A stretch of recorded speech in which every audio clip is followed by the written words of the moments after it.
Our final guest tonight is a name you are going to be hearing a lot more of. He is a multifaceted Filipino-American musician. He was recently signed by the legends that are Eminem and 50 Cent, and he joins us now for his first ever UK interview. Easy Mil, welcome to the show. Hello, what's up, Hey! BBC? Welcome to London, baby. How are you? I'm good. How's everything going on over there? You know what? It's going all right. We're a bit sad we're not in the States right now. I see your numbers in Vegas. Whereabouts are you in America right now? Yeah, in Vegas. Yeah, just right here. I was just there in May. Love Vegas. The place that never sleeps. So listen, you're a name that is on the streets right now. You've reached over to the UK. Everyone's talking about you. Congratulations on your latest signing. You are doing incredible things. But you know what? We like to start our interviews from the beginning. So let's talk about your journey a little bit. You were born and raised in the Philippines, right? Yes, ma'am. Tell us a little bit about that. What was it like growing up in the Philippines, and how did music come into your life?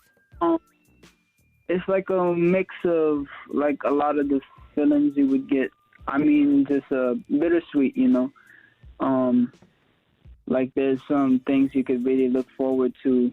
Especially, I love where I'm from. You know, I'm just a proud Filipino, and from like Olongapo City is kind of like Subic Bay, you know, that's like where a lot of the OGs is, like especially when it comes to like vets, like in the Philippines as well. So like that's why my skin color, the way I look is like, that's how it is, like, you know, from back in the wars, history and all that. But, you know, some good and bad, but I love the beaches, like, you know, that's like something I feel like is close to what LA is to the States. I love like that. my home. Yeah, something like that. You know what? I was raised solely by my father, and I had a Filipino nanny called Mina, and I'll never forget her because she was like a mother to me. So I very much grew up within Filipino culture, and all I got was, bearing in mind I was just raised by a man and I had my nanny, was a real sense of community, a real sense of family and security when it comes to the Filipinos and their culture. The food's delicious, everything is about their people, and I really got that, and I love that about your culture. Tell me how your culture has influenced your music. I would say it shaped just like, you know, me as a person as well, like how family oriented I am, and like, you know, where I stand my ground on when it comes to like, you know, being a man in the family, and how I'm going to be a man for myself, like, you know, in these coming years.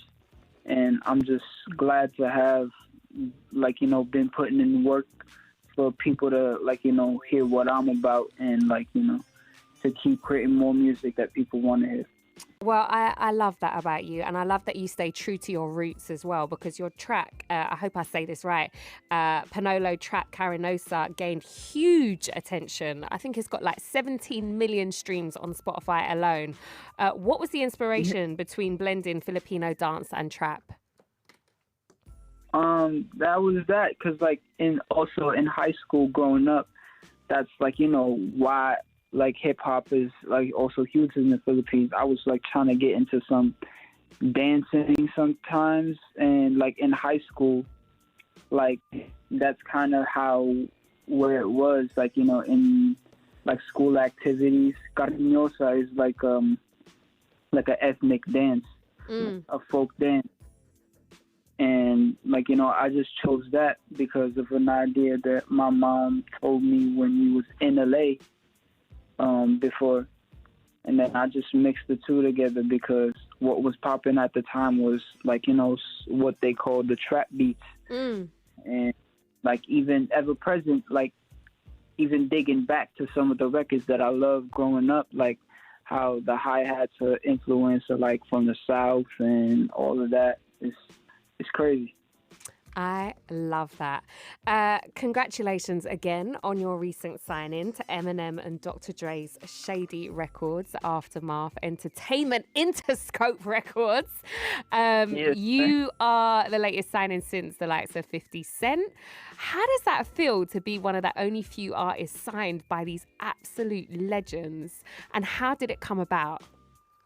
I'm just honored, you know, like that's at the end of the day, like how I feel, like being able to be put in that category, if I say so myself, because like for my idols to see me in that light is like there's no other, like I would say, accolade that will feel the most fulfilling. But I know that there's still more work to be done because, yeah, this just the beginning, like they said, and also what I said in Realist.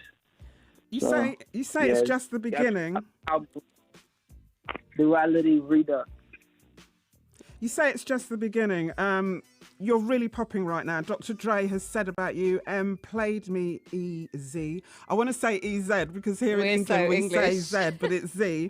And I had that feeling that thing that happens when we both know we found something special, and that was it. Let's get to work. How do you feel? I mean, how you're popping? How do you feel? Is it kind of like a dream, or you're like, no, I've arrived, I'm here? Man, it was just like surreal and kind of like more disbelief and just trying to, you know, swallow it, like, because I'm just grateful to be able to be recognized by them. And I love that. I don't know. It's so when you're it's not surreal. when you're not playing music, what are you doing? How do you feel grounded? How do you kind of who are Who you? is Easy Mil when he's who not are you? making music? It's I guess making the music too like grounds me a lot because it's kind of like the diary as well. But when I'm not doing that, just at home working out and like, you know, making sure like the energy that comes from my head is also transferred through the body, and just do stuff, you know, in the house, outside with the dog, with my girl, you know, just chilling out. But like just try to contain that though. I was pacing through the house. Like with that, I would be. yeah.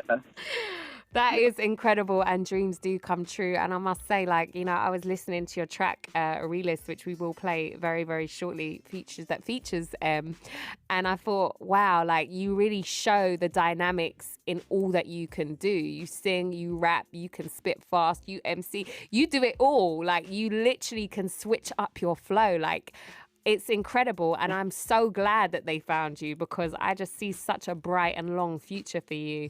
Now, your latest track obviously features Eminem. I'm going to play it very, very shortly. Tell us about it, Realist. Oh, Realist? Yo, like, that's why I snapped on the second verse like that, because that's when I got the information. No!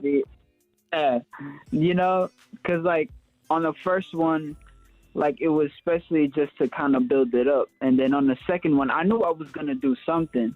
I was even thinking of doing some more of like singing, but I don't know. I really wanted to rap, but then when the information came along that, you know, it's M and Dre, and I was like, hell yeah, I'm gonna rap. So like even before like, you know, M finished his verse.